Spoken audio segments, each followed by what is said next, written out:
శ్రోతలకు స్వాగతం. ఈరోజు వినిపించబోతున్న నవల జొన్నలగడ్డ లలితాదేవి గారు రచించిన కళ్యాణ మందిరం. ఒకనాటి అసుర సంధ్యవేళ పడక్కుర్చీలో పడుకుని కొబ్బరి ఆకుల సందుగుండా గోడ మీదకి ప్రసరిస్తున్న సూర్యకాంతిని, ఆ సూర్యకాంతిలోని ఎర్రదనాన్ని అర్ధనిమీలిత నేత్రాలతో చూస్తున్న వీరభద్రరావు దగ్గరికి వచ్చాడు ఆంజనేయులు. అతని చూస్తూనే సరిగ్గా సర్దుకుని కూర్చున్నాడు వీరభద్రరావు. బాబు, కాఫీ ఏమన్నా తాగుతారా అని అడిగాడు వినయంగా. ఏమన్నా తాగటం ఏమిటోయ్, తాగండి అని కప్పులో పోసి అందివ్వాలి గాని అన్నాడు వీరభద్రరావు తల మీద లేని వెంట్రుక్కలని సవరించుకుంటూ. ఆంజనేయులు గబగబా లోపలికి పరిగెత్తి ఫ్లాస్క్లో పోసిన కాఫీ కప్పులోకి వంచి తీసుకొచ్చి వీరభద్రరావు చేతికి అందించాడు. కమ్మని కాఫీని ఒక చుక్క గొంతులోకి దిగనిచ్చి, చూడు ఆంజనేయులు, ఇందాకటి నుంచి ఆలోచిస్తున్నానాయ్ అన్నాడు సాలోచనగా. దేని గురించి బాబు అని అడిగాడు ఆంజనేయులు అమాయకంగా. నీతో ఒక ముఖ్యమైన విషయం నిర్మోహమాటంగా చెప్పేయాలనుందోయ్. చెప్పండి బాబు. నేను చెప్పేది నీకు బాధ కలిగించవచ్చనుకో అంటూ నసిగాడు వీరభద్రరావు. పర్వాలేదు చెప్పండి బాబు. చెప్పమన్నావు సరే, బాగానే ఉంది, కానీ ఆ తర్వాత కష్టం కలిగితే మటుకు నా పూచీ కాదు.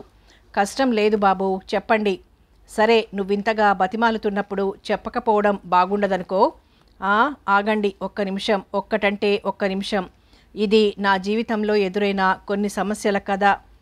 ఇది ఏ అంతం అంటే సుఖాంతమా, విషాదాంతమా అంటే నేను ఇప్పుడే చెప్పలేను. ఎలా ఈ కథను ప్రారంభించాలో కూడా నాకు తెలియడం లేదు.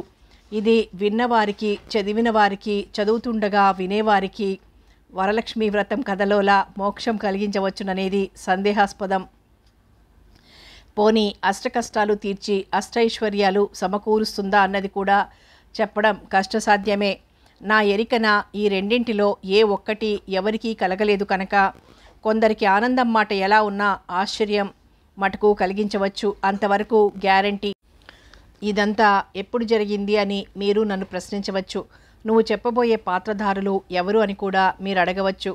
ఇందులో పాత్రధారులు పార్వతి, చలపతిరావు, మోడల్గా ఉంటున్న యామిని, నా మేనత్త బంగారమ్మ, ఆవిడగారి ముద్దుల కూతురు జ్ఞానప్రసూన, రంగనాథరావు మావయ్య. అంటే మరెవరో అనుకోకండి, సాక్షాత్తు నా మేనత్తగారి భర్తగారు.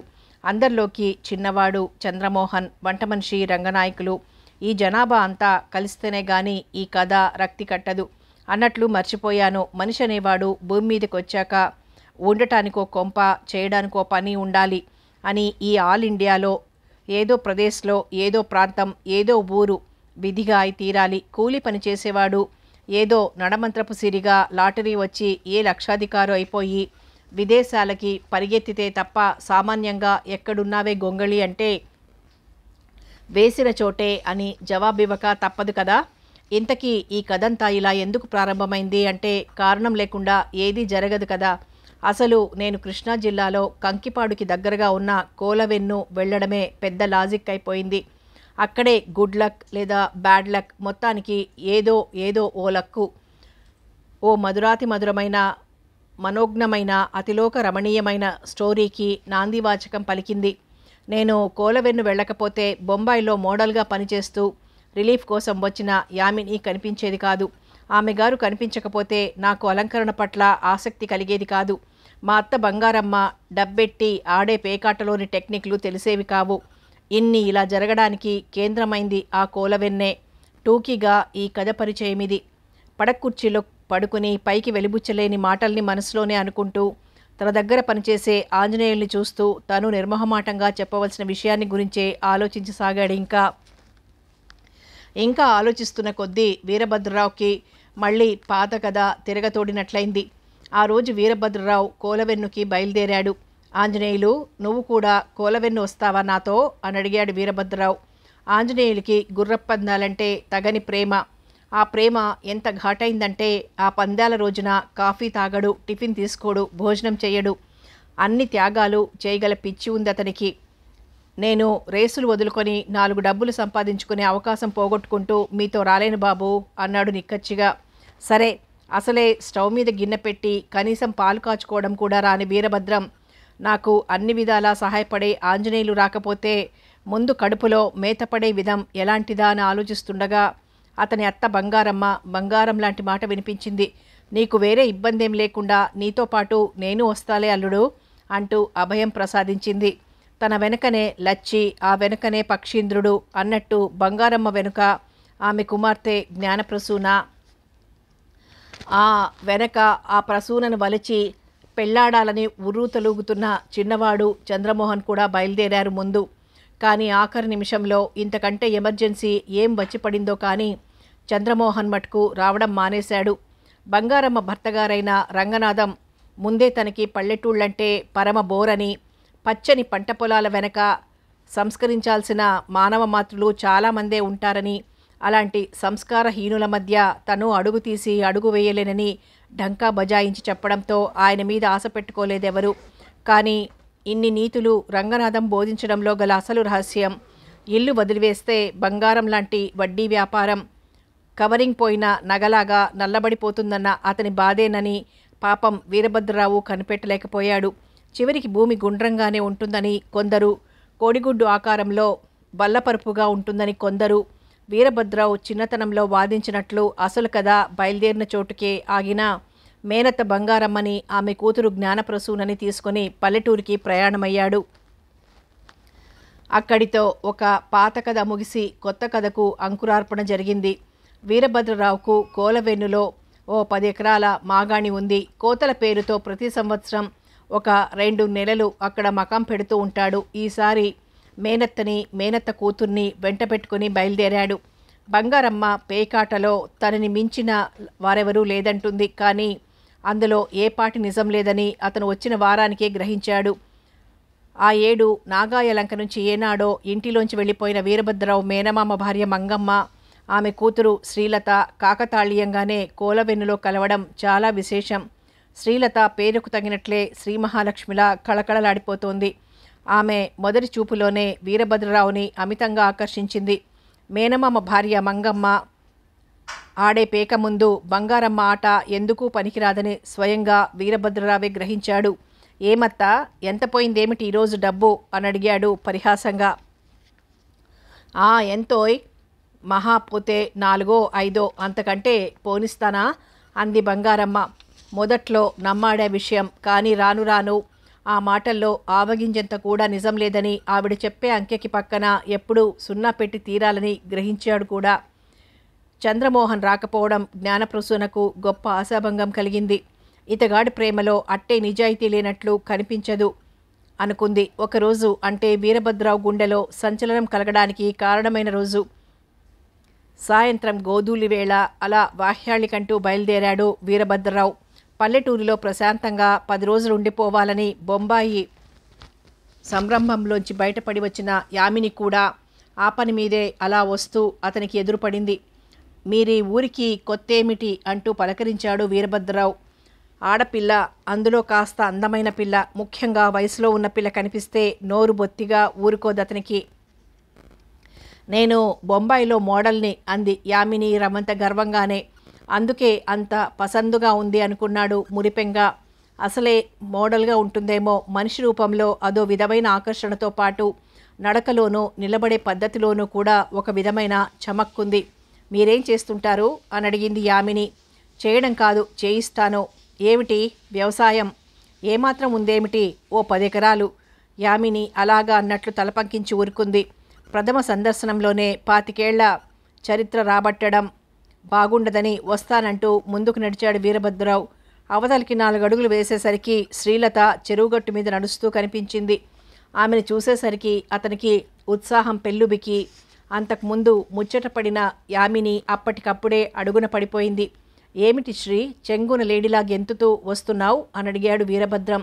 ఏం లేదు బావా, మీ చెరువును చూసేసరికి ఏమిటో ఉత్సాహం పుట్టుకొచ్చి గెంత బుద్ధి వేసింది అలా అంది ఓరగా చూస్తూ. కాఫీ అన్నా తాగకుండా వెళ్ళావెక్కడికి మధ్యాహ్నం అని అడిగాడు. అలా చేలంబడి షికారుకు వెళ్ళాను. నాకు చెబితే నేను వచ్చేవాడిని కదూ. ఎందుకు?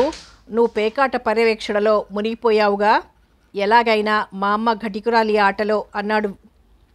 మీ అమ్మ ఘటికురాలి ఆటలో అన్నాడు వీరభద్రరావు. మరే, నీకు ఆడపిల్లల వేటలో నైపుణ్యం ఉన్నట్టే తిప్పికొట్టింది శ్రీ. ఆ మాటకి ఉలిక్కిపడి భుజాలు తడుముకునేలోగా కిలకిలా నవ్వుతూ వెళ్ళిపోయింది శ్రీలత. పల్లెటూరులో పుట్టి పల్లెటూరులో పెరిగిన శ్రీలతకి ఇన్ని తెలివితేటలున్నాయా అనుకుంటూ నిర్ఘాంతపోయాడు మనసులో. మర్నాడు మళ్ళీ యామిని అదే వేళకు కనిపించింది. ఇంకా ఎన్నాళ్ళుంటారేమిటి అని అడిగాడు వీరభద్రరావు. ఇంకెంత, ఒక వారంలో వెళ్ళిపోతాను. వీరభద్రరావు వాచి చూసుకుంటూ వింటున్నాడు. అది గమనించింది యామిని. మీరు ఎవరితో మాట్లాడినా వాచి చూసుకుంటూ మాట్లాడతారేమిటి అని అడిగింది నవ్వుతూ. అదేం లేదు, మళ్ళీ నేను బయట పనులు చూసుకుని ఇంటికి ఎప్పుడు చేరగలనా అని. వ్యవసాయం చేయించడమే కదా మీ పని, అది అయ్యేపోయిందిగా. అయిపోయిందిలే. మీరు ఈ ఊర్లోనే ఉంటారా? ఉండను, ఇలా కోతలప్పుడు మాత్రమే వస్తాను. మిగిలిన రోజులంతా విజయవాడలోనే మకాం. ఆ మాటలకి విడ్డూరంగా చూసింది యామిని.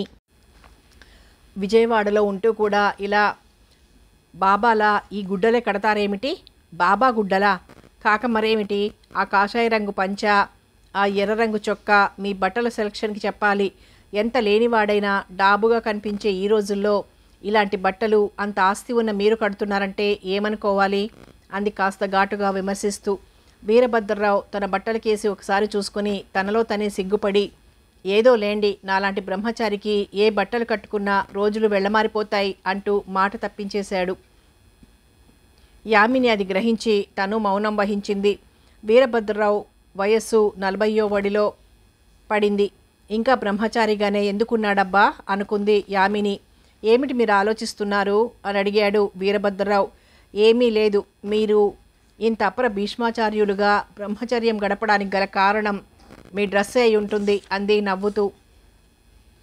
మీకు నా డ్రెస్సే విమర్శనాత్మకంగా ఉన్నట్టుంది అన్నాడు నవ్వుతూ. కాదా మరి, ఈ బట్టలతో మీరు తిరుగుతున్నంతకాలం ఏ ఆడపిల్ల మిమ్మల్ని వరించదు. కాస్త వేషం మార్చండి అంటూ ఉచిత సలహా పడేసి కదిలిపోయింది ముందుకు. యామిని వెళ్ళిన వైపే కాసేపు చూసి తన దారిన తను వచ్చేశాడు వీరభద్రరావు. ఆ తర్వాత యామిని అతనికి కనిపించనే లేదా ఊళ్ళో. అక్కడ అతని కోతలు పూర్తి కావడంతో తను విజయవాడకి బయలుదేరాడు. శ్రీలత తల్లితో మళ్ళీ నాగాయలంక వెళ్ళిపోతుంటే తను విజయవాడ అడ్రస్ ఇచ్చి తన ఇంటికి తప్పక రమ్మని మరీ ఆహ్వానించాడు. అంతా ఇంటికి వచ్చేసరికి బంగారమ్మ భర్త బస్టాండ్లోనే కనిపించాడు. పెళ్ళాన్ని పిల్లని రిసీవ్ చేసుకోవడానికి ఈ ఆంజనేయులు వచ్చాడా? అక్కడ అడుగు పెట్టగానే ఎదురైన మొదటి ప్రశ్న వీరభద్రరావుకి. ఆంజనేయులు అంటూ గట్టిగానే కేక పెట్టాడు. అతని తలుపులు తీసి ఉండటం చూసి లోపల నుంచి ఒక కంగలో దూకినట్లే వచ్చాడు ఆంజనేయులు. ఎప్పుడొచ్చావోయ్ అని అడిగాడు ఆంజనేయుల్ని. వారం రోజులైంది సార్. ఈ ప్రయాణపు బడలిక తీరడానికి, ముఖానికి పట్టిన చెవట, బస్సు ప్రయాణంలో ఒళ్లంతా ఆయన దుమ్ము వదిలించడానికి ముందు తలారా స్నానం చేయాల్సిన అవసరం ఏర్పడిపోయిందోయ్. ముందు పెద్ద బాల్చి నిండా నీళ్లు పెట్టు అన్నాడు వీరభద్రరావు ఆంజనేయుల్ని చూసిన సంతోషంలో. ఆంజనేయులు గబగబా బాల్చి నిండా నీళ్లు, టర్కీ టవలు, సబ్బు అన్నీ తీసుకుపోయి బాత్రూంలో పెట్టొచ్చాడు. వీరభద్రరావు తిన్నగా స్నానశాల వైపు సాగిపోయాడు. అతను వచ్చేసరికి వేడివేడి టీ సిద్ధం చేశాడు ఆంజనేయులు. టర్కీ టవల్ చుట్టుకునే టీ తాగడానికి వచ్చాడు వీరభద్రరావు. మొత్తానికి కోతల పని పూర్తి అయి ఇంటికి తిరిగి వచ్చానోయ్ అన్నాడు గొప్పగా. చాలా సంతోషం బాబు. ఇల్లు వదిలి 2 నెలల 10 రోజులైంది. ఆ పల్లెటూళ్ళలో ఇన్నాళ్ళు గడిపానంటే. అవును బాబు, 2 నెలలు నా ప్రాణానికి 2 యుగాలైనట్టుంది. అంతే బాబు. అన్నట్టు నీకు రేసుల్లో ఏమాత్రం వచ్చిందేమిటి అన్నాడు. ఓ 1000 పైనే వచ్చింది. పర్వాలేదు, నేను లేనప్పుడు ఎవరన్నా మన ఇంటికి వచ్చారా? ఫోన్ చేశారా? ఉత్తరాలు ఏమైనా వచ్చాయా? ఉత్తరాలు రాలేదు, ఫోన్లో పిలుపులు రాలేదు. ఒక్క కోటేశ్వరరావు గారు మాత్రం చాలాసార్లు వచ్చారు. ఎవరు అన్నాడు దీర్ఘం తీస్తూ. ఆయనే కోటేశ్వరరావు గారు. వాడా? ఏడ్చినట్టే ఉంది. వాడొట్టి పల్లెటూరి బైతు. 20 ఏళ్ల నుంచి పొలం, వ్యవసాయం అంటూ మట్టి కొట్టుకుపోయిన మడ్డీ ఫెలో. ఆ పొలాన్ని మార్కండేయుడులా కౌగులించుకున్న ప్రబుద్ధ శిఖామణి. ఆ పల్లె వదిలి నా కోసం అన్నిసార్లు వచ్చాడంటే చాలా విడ్డూరంగానే ఉంది అంటూ టీ ఆఖరి చుక్క తాగి కప్పు కింద పెట్టి మళ్ళీ తన ప్రసంగం కొనసాగించాడు వీరభద్రరావు. గడ్డి కోసుకుంటూ, కలుపు తీసుకుంటూ, విత్తనాలు నాటి కుప్ప కూర్చడంతో సహా అన్నీ స్వయంగా చేసుకుంటూ ఒక్క పైసా ఖర్చయితే ఒక రోజంతా తిండి మానేసే కోటేశ్వరరావు సాయపురం నుంచి విజయవాడ, అందులో మన ఇంటికి పనిగట్టుకుని వచ్చాడంటే విచిత్రమేనయ్యా. వెనక ఈ ఊరు ఒకసారి వచ్చాడు. వచ్చిన 2 రోజుల్లోనూ బందరు కాలువలో చేపలు పట్టడమే సరిపోయింది. ఎక్కడికి వెళ్ళినా క్షణం ఖాళీగా ఉండలేడు. కాస్తలో కాస్త ఏదో డబ్బు సంపాదించందే కంటి నిండా నిద్ర, కడుపు నిండా భోజనం కూడా చేయలేని ధనాశపరుడు. అతని కంటే హోల్ వరల్డ్లో ఎక్కడా ఉండడు. ఆ మధ్య ఏదో ఊళ్ళో పొలం కొని వేరుశనగ వేశాడట. రోజంతా అవే నమిలేవాడు. ఇప్పటికీ అంతే. జేబులో డబ్బు అనేది ఉంటుందో లేదో కానీ వేరుశనక్కాయలు మటుకు ఉంటాయి. అప్పటికి అడ్డు తగిలాడు ఆంజనేయులు. ఇంకా చిన్నతనం నుంచి కొందరు యువకులకి, పిల్లలకి, పెద్దలకి కూడా వేరుశనక్కాయలంటే ఇష్టం బాబు. నువ్వుండ ఆంజనేయులు, మధ్యలో అడ్డం రాకు. అందరూ తిన్నా కోటేశ్వరరావు తినేదానిలో స్పెషాలిటీ ఉంది. ఆ వేరుశనక్కాయలతో పాటు ఈ మధ్య తన చేలో మొక్కజొన్న వేస్తున్నాడట. ఆ పండే పంటలో సగం ఇతనే కాల్చుకు తింటూ ఉంటాడని వినికిడి. అవి తినడం నేను చూశానులేండి. ఆ మాటకి విజయ్ గర్వంగా చూశాడు వీరభద్రరావు. నేనెప్పుడు అబద్ధం చెప్పనోయ్ ఆంజనేయులు. గత 5 ఏళ్లుగా అతనే ఆ పొలాల్లోంచి తల బయట పెట్టలేదంటే నమ్ము. ఇంతకీ కోటేశ్వరరావేనా? సరిగ్గా చూసావా? ఆ కోటేశ్వరరావు ఎలా ఉంటాడో నీకసలు గుర్తుందా? పొడుగ్గా రివటలా ఉంటాడు. దంతం రిమ్ముల కళ్ళజోడు పెడతాడు. ఒక యాంగిల్లో చూస్తే వానరాకారంలా కనిపిస్తాడు. అయితే అవకారాలేం లేవుగా అన్నాడు వ్యాఖ్యానిస్తూ.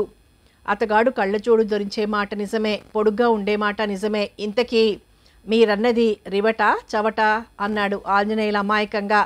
చవట. రివట అంటే మరీ బక్కపలచని మనిషిని తాత్పర్యం. రూపం విషయంలో నేనన్నది నిజమేనంటావా? అంత మరీ మీరన్నట్టు కోతిలా ఉండడులేండి. ఒక్కోసారి ఆంజనేయ స్వామిని గుర్తు చేస్తూ ఉంటాడు. కానీ అలాంటి రూపం గలవాళ్ళు మన దేశంలో ఎంతమంది లేరండి? అందరి మాట కాదోయ్ నేను అడిగింది, ఆ కోటేశ్వరరావు లాంటి వాళ్ళ మాట. మీరన్న దాంట్లో కొంచెం నిజం లేకపోలేదులేండి అంటూ ఆంజనేయులు ఒప్పుకున్నాక శాంతపడిన వీరభద్రరావు, ఇంతకీ అతగాడు సాయిపురం నుంచి ఎందుకు పనిగట్టుకుని వచ్చాడంట అని అడిగాడు. అమ్మాయి కోసమండి. ఆ మాటకి నిర్ఘాంతపోయాడు వీరభద్రరావు. ఓరి వీడి దుంపతెగా, వీడికి కూడా ప్రేమ కావాల్సి వచ్చిందా అని అడిగాడు. చిత్తం బాబు, ప్రేమించకుండా ఎన్నాళ్ళు ఉంటాడండి? మనిషి అన్నాక ఎప్పటికో అప్పటికి ఎవరినో ఒకరిని ప్రేమించాలి కదా. ప్రేమించాడే అనుకో, నా ఇంటికి రావడం దేనికి? ఆ పిల్ల నా ఇంట్లో లేదుగా. నిజం చెప్పాలంటే ఇదివరకు ఏపాటి స్నేహ బాంధవ్యాలున్నా ఈ మధ్య అంటే గత 3.5 సంవత్సరాలుగా అతగాడు ఒక్క కార్డు ముక్కైనా రాయలేదు. అటు కాకి ఇటు వాలలేదు. బాబుగారు, కాస్త నేను చెప్పేది మీరు వింటారా? కోటేశ్వరరావు గారు మీకోసం రాలేదు, నా కోసం వచ్చారు అన్నాడు చల్లగా. ఆ మాటకి కళ్ళు తేలేశాడు వీరభద్రరావు. ఓరి నీ బండబడా, నీ కోసం వచ్చాడని చెప్పవేం? నీకతను బాగా తెలిసేమిటి అని అడిగాడు ఆశ్చర్యం అణుచుకుంటూ. బాగా ఎరగననుకోండి, ఆయన గారితో చిన్నప్పుడు చదువుకున్న చలపతిరావు నన్ను కలుసుకుంటే పని తేలిగ్గా అవుతుందని రికమెండ్ చేశాడండి. ఓర్ని, నీకు కూడా రికమెండేషన్లు కావాలా అన్నాడు నోరు తెరిచి. అని ఏ చలపతిరావు అని అడిగాడు ఆలోచిస్తూ. అదేనండి, 1 టౌన్ బంగారపు కొట్టు చలపతిరావు. అట్లా చెప్పు, ఇప్పుడు అంతా నాకు అర్థమైపోయిందిలే. అరటిపండు ఒలిచి చేతిలో పెట్టినట్లు మరీ అర్థమైంది. ఒకప్పుడు నువ్వు మ్యారేజ్ కన్సల్టెంట్గా ఉండి చలపతిరావు పెళ్లి చేశావు కదూ, అందుకే అతగాడు సలహా ఇచ్చాడు. ఇప్పుడు ఆ కథా సూత్రధారిని, ఇప్పుడు ఈ కథా సూత్రధారి అవుతావన్నమాట. ఈ కోటేశ్వరరావు తరపున పనిచేస్తావన్నమాట. అంతేనండి అన్నాడు వినయంగా. ఇప్పుడు నాకంతా అర్థమైందిలే. ఇంతకీ కోటేశ్వరరావుకి వచ్చిన చిక్కేమిటి అని అడిగాడు కుతూహలంగా. చలపతిరావుకు వచ్చిన చిక్కులాంటిదేనండి. చలపతిరావు పార్వతిని ప్రేమించి అది చెప్పలేక నానా హైరాణ పడిపోయాడు. ఆమెను చూస్తేనే చాలు సిగ్గుపడిపోయేవాడు. నేను పూనుకొని వారిద్దరినీ కలపడానికి ఆమెతో మాట్లాడి రైటు చేయకపోతే ఆ ఇద్దరికి పెళ్ళై ఉండేది కాదు. అయితే మన కోటిగాడు కూడా అలాంటి పరిస్థితుల్లో పడిపోయాడన్నమాట. అవునండి, ఆమె కనిపించినప్పుడల్లా ఇతను సిగ్గుపడిపోయి తప్పుకుంటూ ఉంటే ఇక ఆమెతో ఏం చెబుతాడండి? ఆమెతో తన ప్రేమ విషయం తెలియచేయాలంటే అతని ధైర్యం సడలిపోతుందంట. మరే అమ్మ పుట్టింటి వారి సంగతి మేనమామకు తెలియదా అని. నాకు తెలియదా అతగాడి ధైర్యం? ఇంతవరకు అతనే ఏ ఆడపిల్లతోనైనా మాట్లాడా? కనీసం కళ్ళారా చూశాడా అన్నాడు వీరభద్రరావు. దానికేం మాట్లాడలేదు ఆంజనేయులు. తన పరిచారకుడు శ్రద్ధగానే వింటున్నందుకు చాలా సంతోషించాడు వీరభద్రం.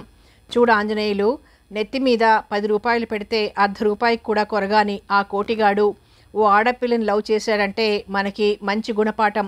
మట్టిలో పుట్టి మట్టిలో పెరిగి మట్టిలోనే జీవిస్తూ మన్ను తప్ప మరొకటి ఎరగనివాడు ఓ మగవను ప్రేమించాడంటే ఇంతకంటే ఏం కావాలి మనకి? అసలు నన్ను అడిగితే మనిషి అన్నాక పశువుల మధ్య, చెరువుల మధ్య, పాకల మధ్య బతుకుతూ అసలు నగరవాసం అంటే ఏమిటో తెలియని స్థితిలోనైనా ఉండాలి, లేదా సిటీ లైఫ్కు అక్కడి ఆడపిల్లలతో ప్రేమాయణాలు సాగిస్తూ సినిమా హీరోలా పాటలు పాడుతూ డ్యాన్సులు చేస్తూనన్నా ఉండాలి, లేక విలన్లా రేప్స్ చేస్తూనన్నా ఉండాలి. మరో రకంగా మనిషి అనేవాడు బతకడానికి వీల్లేదని నా అభిప్రాయం, ఏమిటంటావు అని అడిగాడు వీరభద్రరావు. ఇటువంటి అమూల్యాభిప్రాయాలు అతను వెలిబుచ్చినప్పుడు ఎలా మాట్లాడాలో ఆంజనేయులకి తెలిసినట్టు ఇతరులెవరికీ తెలియదనే చెప్పాలి. మీ మాటలతో ఏకీభవిస్తానండి. అయితే కోటేశ్వరరావు గారు ప్రేమించిన అమ్మాయిని మీరెరుగుదురు అన్నాడు ఆంజనేయులు. నేనా అన్నాడు వీరభద్రరావు తెల్లబోయి. మరేనండి, ఆమె చాలా బాగుంటుందని, అందం యవ్వనం జోడించుకుని వెన్నముద్దల మీగడ తరకల మిసమిసలాడిపోతూ ఉంటుందని ఆయన చెప్పారండి అన్నాడు రవంత కవిత్వం జోడించి. నేనెరుగున్న వాళ్లల్లో వెన్నముద్దలు మీగడ తరకలు ఎవరూ లేరయ్యా అంటూ ఆలోచనలో పడి, ఆవిడ గారు ఏ సినిమా స్టారో అయి ఉంటుంది, బహుశా ఆంగ్ల నటి సోఫియా లారెన్ అయిండొచ్చు. అబ్బే కాదండి. అయితే భారతీయ హిందీ సినిమా స్టార్సు హేమమాలిని, బిందియా గోస్వామి, రేఖ వగైరాల్లో ఎవరైనా? అబ్బే అలా సినిమా స్టార్స్తో పోల్చకూడదు, వాళ్లకంటే చాలా అందంగా ఉంటుందని అంటారండి కోటేశ్వరరావు గారు. అయితే ఆ పేరేమిటో చెప్పి చచ్చాడా అని అడిగాడు విసుగ్గా. చిత్తం చెప్పారండి, ఆమె పేరు శ్రీలతట, మీ మేనమామ కూతురట. అయినా శుభమాని ప్రేమిస్తే చచ్చాడా అంటారు దేనికండి అన్నాడు ఆంజనేయులు నొచ్చుకుంటున్నట్లు. ఓ మై గాడ్, శ్రీలతే, ఆమె ఎలా కనిపించిందో ఇతనికి అన్నాడు వెలవెలబోతూ. అవన్నీ నాకు తెలియదండి. నాకే మొన్న 2 నెలలు కోలవెన్నులో ఉన్నప్పుడు తప్ప వాళ్ళ గొడవలేవీ తెలియలేదు. ఏనాడో ఇంట్లోంచి పోయాడు మా మామయ్య. అతగాడు తెగిన గాలిపటంలా ఎగిరి ఎక్కడో పడి ఉన్నాడో ఊడాడో అనేది మా అమ్మ పోయాక ఆ మధ్య నాకు వాళ్ళు నాగాయలంకలో ఉన్నారని తెలిసినా నేను పట్టించుకోలేదు. యాదృచ్ఛికంగా కోలవెన్నులో కలిశాం. శ్రీలత నిజంగా చాలా అందమైంది. ఆ పిల్ల ఎంత అందమైంది అంటే ఆమెను చూసినప్పుడల్లా నా గొంతు మూగబోయేది, మెదడు మొద్దుబారిపోయేది. ఆమె కాస్త నా ఎదురుగా వచ్చి నిలబడితే చాలు, నా మోకాళ్ళు సరిగ్గా నిలబడనీయనంటూ మొరాయించేవి. ఆమె చాలా మాటకారి. ఆ మాటల్లో మాధుర్యం తొంగి చూస్తూ ఉండేది. ఆకాశ వీధిలోని చంద్రబింబంలా ఆమె కనిపిస్తేనే చాలు, గుండెలు పొంగిపోయేవి. ఆమెలో అనంతమైన ఆకర్షణ ఉంది. ఆమె నా దగ్గరకొచ్చి నిలబడితే చాలు, హృదయంలో గువ్వపిట్టలు సంగీతం పాడినట్లయ్యేది. ఒక విధంగా చెప్పాలంటే కోటేశ్వరరావుకి తగిన పిల్లే శ్రీలత. మీరు ఆ మాట అన్నారు, నాకంతే చాలు అన్నాడు సంబరంగా ఆంజనేయులు. అతడు ఆమెకు అన్ని విధాలా తగిన వరుడు. ప్రయత్నం చెయ్యి, నీ ప్రయత్నానికి ఇక తిరుగుండకూడదు. నేను ఈ విషయంలో నా శక్తియుక్తులన్నీ ఉపయోగిస్తాను బాబూ. సరేనన్నట్టు తలపంకించాడు వీరభద్రరావు. ఇంతవరకు నేను యజమానినైనా ఆంజనేయులు నా సేవకుడైనా మా ఇద్దరి మధ్య సామరస్యం ఉంది. ఇది ఎప్పటికీ భంగపడదని అనుకున్నాను, కానీ ఇప్పుడు మటుకు ఆ నమ్మకం లేదు. శ్రీలత కోటేశ్వరరావుల ప్రణయం పుణ్యమా అని మా ఇద్దరి మధ్య తుఫాన్ రాక తప్పదు. తుఫాన్ రాని కోస్తా ఆంధ్ర ప్రాంతానికి తీరని ధన నష్టం, ప్రాణ నష్టం ఏవైనా కలగనిగాక. ఆంజనేయులు చేస్తానన్న ఇద్దరి పెళ్లి మటుకు చచ్చినా పడనీయను అని అనుకున్నాడు వీరభద్రరావు. లోపలే మండిపోతూ భీషణమైన ప్రతిజ్ఞ చేశాడు. తన వేషాన్ని గురించి పల్లెటూరులో బొంబాయి మోడల్ యామిని ఘాటుగా విమర్శించిన దగ్గర నుంచి వీరభద్రరావు అదే పనిగా ఆలోచించి వేషం బాగుండాలంటే ఖరీదైన డ్రెస్ వెయ్యాలని, ఆ ఖరీదైన దుస్తులు ధరించాలంటే గాడ్రేజ్ బీరువాలో లోపలి సొరుగు తెరవక తప్పదని గ్రహించిన వాడై తన లోభత్వాన్ని కాస్త పక్కకు నెట్టి ధనలక్ష్మిని బందీఖానాలోంచి కాస్త విడుదల చేశాడు. వీరభద్రరావుకి అతని పేరుకు తగినట్లే తామసం ఎక్కువ. అతనికి నచ్చే రంగుల్లో ఎర్రని ఎరుపు ప్రధానంగా ఉంటుంది. దేన్నైనా వదలగలడు కానీ ఆ రంగుని మాత్రం వదల్లేను అన్నట్టు ఎర్రని పాలిస్టర్ గుడ్డ తీసుకుని అవే 4 చొక్కాలు కుట్టించాడు. దాని మీదికి నల్లని ప్యాంటు బాగుంటుందా, పచ్చని ప్యాంటు బాగుంటుందా అంటూ చాలామందిని ఆరా అడిగాడు. కొంతమంది పసుపు రంగు బాగుండొచ్చు అన్నారు, మరికొందరు ఆకుపచ్చ బాగుంటుందన్నారు, ఇంకొందరు నలుపు బాగుంటుందన్నారు. ఇందరూ ఇన్ని అన్నాక ఉన్న 4 చొక్కాలకు నలుపు, పసుపు, లేతాకుపచ్చ, ముదురాకుపచ్చ కుట్టించుకుని సంతృప్తి పడ్డాడు. ఇప్పుడు యామిని వచ్చి చూస్తే ఏమనుకుంటుంది? తను బాగా మారిపోయాడని, చాలా అందంగా తయారయ్యాడని చచ్చినట్లు ఒప్పుకోక ఏం చేస్తుంది అనుకున్నాడు గర్వంగా మీసం మెలివేస్తూ. ఆ సమయంలో శ్రీలత గుర్తుకొచ్చి ఆమెతో పాటు ఆమెని ప్రేమించిన కోటేశ్వరరావు కూడా మెదిలి కోపంగా పళ్ళు నూరుకున్నాడు. చూస్తాను వీళ్ల సంగతి, వీళ్ల ప్రేమ సంగతి అనుకున్నాడు అక్కసుగా. ఎర్రని షర్టు, పచ్చని ప్యాంటు వేసుకుని అతను బయటికి వెడుతుంటే ఆంజనేయులు టీ కప్పు తీసుకుని అక్కడికొచ్చాడు. ఆ కప్పు అతని చేతికి అందించి, బాబుగారు మీకు ఈ ప్యాంటు షర్టు ఏమీ బాగా లేవండి అన్నాడు. ఏమోయ్, ఈ చొక్కా గుండీలు చూడు, నియాన్ లైట్ల వెలుగులో ఎలా మిలమిలా మెరిసిపోతున్నాయో, అసలు ఎంత ఫ్యాషన్గా ఎంత ముద్దుగా కుట్టాడో కూడా టైలర్. అలాంటి చొక్కాని పట్టుకొని ఏం బాగా లేవంటావు, నీకు బుద్ధుందా? ఈ ప్యాంట్ చూసావా, బెల్ బాటం, ఈ జిప్పులు చూడు ఎంత చక్కగా వేసుకుట్టాడో అంటూ అరగంట పొగుడుకున్నాడు వీరభద్రరావు. చిత్తం, ఆ షర్టు బాగానే ఉంది మీరన్నట్టు, ఆ ప్యాంటు బాగానే ఉంది, కానీ ఆ రెండూ కలిసి తమకి బాగాలేవు అన్నాడు నిర్మోహమాటంగా. అసలు నీకందమంటే ఏం తెలుసని ఆంజనేయులు ఇలా మోగుతున్నావు అంటూ ఆ టీ తాగి విసురుగా బయటికి వెళ్ళిపోయాడు. ఈ ఆంజనేయులకి పెద్ద అన్నీ తెలిసినట్టు చెబుతూ ఉంటాడు. క్రిందటిసారి ఈ డ్రెస్ వేసుకు వెళ్తే ప్రతివాళ్ళు ఎక్కడ కుట్టించారు అని అడగడమే. ఎంతమంది ఆడపిల్లలు తనకేసి అదే పనిగా చూశారో ఈ చెవటకేం తెలుసు అనుకుంటూ తను వెళ్ళవలసిన భోజనానికి వెళ్ళిపోయాడు వీరభద్రరావు. అక్కడ అతన్ని చాలామంది ఎగాదిగా చూస్తుంటే చాలా ఆనందించి పెట్టినవన్నీ ఆరగించి భుక్తాయాసంతో అతని ఇంటికి వచ్చేసరికి లోపల నుంచి ఎవరివో మాటలు వినిపిస్తున్నాయి. ఎవరా అని లోపలికి తొంగి చూసిన వీరభద్రరావు ఫుల్ సూట్లో కనిపించిన వ్యక్తిని చూసి నిర్ఘాంతపోయాడు. తను ఎవరినైతే మనసులో ద్వేషిస్తున్నాడో ఆ కోటేశ్వరరావు. ఎప్పుడు పంచకట్టులో ఉండే కోటేశ్వరరావు తెల్లని మల్లెపువ్వు లాంటి ప్యాంటు షర్టులో ప్రత్యక్షమయ్యేసరికి నోట మాట రాలేదు. పైగా కళ్ళజోడు ఆ ప్యాంటు షర్టు మీద చాలా అందంగా కనిపించింది. హలో అన్నాడు Veerabhadram. Hello my dear Veerabhadram, how do you do అన్నాడు కోటేశ్వరరావు నవ్వుతూ. ఓరి వీడి స్టైల్ మండా, వీడి ఇంగ్లీష్ కూడా మాట్లాడుతున్నాడే, ఇదెప్పుడు నేర్చాడు ఈ పల్లెటూరు బైతు అనుకున్నాడు వీరభద్రం ఆశ్చర్యంతో బిగుసుకుపోతూ. కోటేశ్వరరావు అవేం పట్టనట్లు తన ప్యాంటు షర్టు తెల్లగా మెరుస్తున్నాయో లేవో చూసుకుని కళ్ళజోడు కర్చీఫ్తో తుడుచుకుంటుంటే వీరభద్రమే ముందుగా తేరుకొని కూర్చోవోయ్ అన్నట్టు నువ్వేమిటో ప్రేమలో పడిపోయావని అన్నాడులే మా ఆంజనేయులు.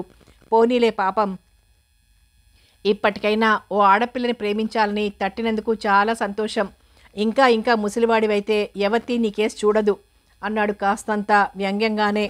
మరే ఉన్నట్టుండి ఆమెను చూడగానే నా మనసులో ఎందుకు గుబులు పుట్టిందో కానీ ఆమెను మాత్రం చూడకుండా ఉండలేకపోతున్నానండి అంటూ ఆగాడు కోటేశ్వరరావు. అంతేనోయ్, ప్రేమనేది పుట్టకుండానే ఉండాలి కానీ పుడితే మటుకు అంతే, ఆ మనిషి క్షణం కనుమరుగైతే ప్రాణం విలవిల్లాడిపోతుంది. ఆమె కోసం, ఆమె సంతోషం కోసం ఏమన్నా చెయ్యాలనిపిస్తుంది అన్నాడు వీరభద్రం ప్రేమని కాచి వడబోసిన వాడిలా. నిజమేనండి, నాకు ఒంటరి బతుకులో విరక్తి పుట్టింది. ఆ పిల్లని చూడగానే నాకు ఆమె పక్కన ఉంటే చాలని అనిపించింది. ఆమె లేందే బతకలేననుకుంటున్నాను. మరి నీ ప్రేమని ఆ ప్రియురాలిని పక్కన పెట్టి ఇక్కడికి వచ్చావు దేనికి? ఏం లేదు, ఆంజనేయుల్ని చూసిపోదామని. అసలు ఇక్కడికి టైలర్కి బట్టలు ఇవ్వడానికి వచ్చాను.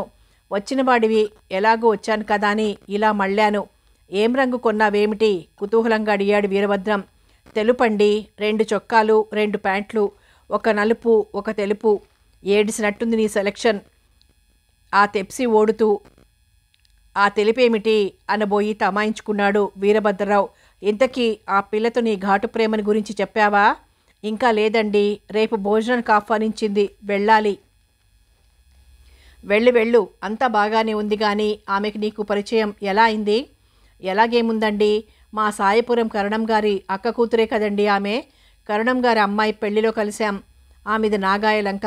కరణం గారింట్లో 10 రోజులు నేను పెళ్లి పెద్దగా వ్యవహరించాను కనుక బాగా చూసుకున్నాం, మాట్లాడుకున్నాం. ఆమె నాగాలంకని గురించిన విషయాలు చెప్పింది. ఇవన్నీ ఆ పెళ్లి ఇంట్లోనే మాట్లాడుకున్నారా? లేదండి, అలా కాలువగట్టుకి షికారుగా వెళ్ళి ఏం మాట్లాడుకున్నారు? పిల్ల కాలువ, ఆ సాయం సమయంలో ఆకాశంలో ఎగురుతూ గూడు చేరబోయే పక్షులు, చక్కగా పండిన పొలాలు, పంటలు, ఇలాంటి వాటిల్ని గురించి మాట్లాడుకున్నాం. ఏడవలేకపోయావు అని మనసులో అనుకొని ప్రేమని గురించి మాట్లాడలేదన్నమాట. లేదు, పోనీ 2 ప్రేమ గీతాలు, సినిమా సాంగ్సు లాంఛనానికి కూనిరాగమన్నా తీయలేదన్నమాట.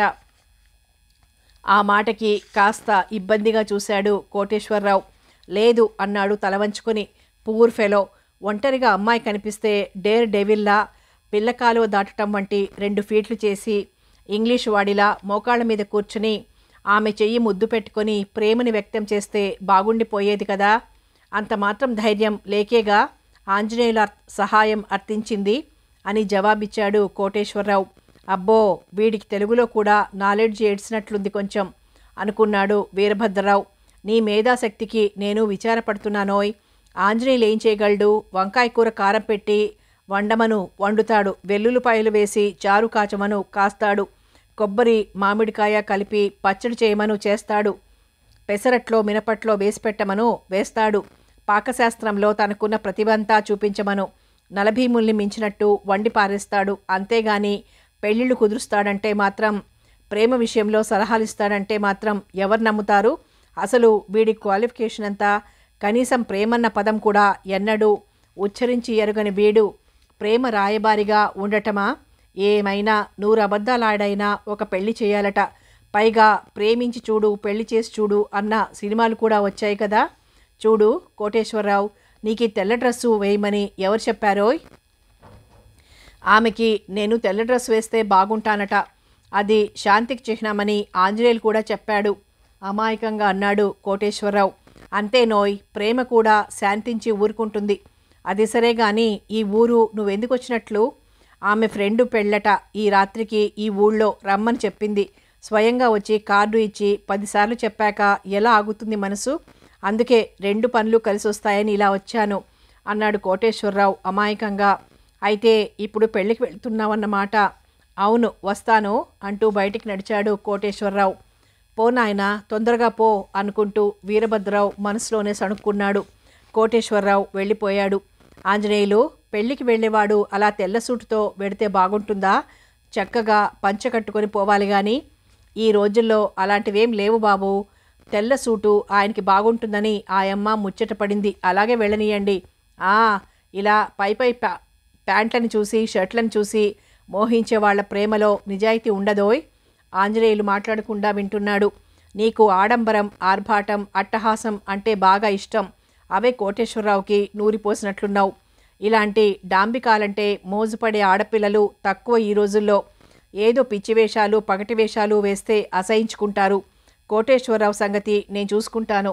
ఇకపై నువ్వు ఎటువంటి సలహాలు ఇవ్వకు. అలాగేనండి అన్నాడు ఆంజనేయులు. వీరభద్రరావు తన గదిలోకి వెళ్ళిపోయాడు. ఆ మర్నాటి ఉదయమే ఎర్ర సైకిల్ మీద పోస్ట్ జవాన్ టెలిగ్రామ్ అందించడంతో వీరభద్రరావుకి కోటేశ్వరరావు విషయం తేల్చుకునే అవకాశం లేకపోయింది. కథ కొనసాగుతుంది.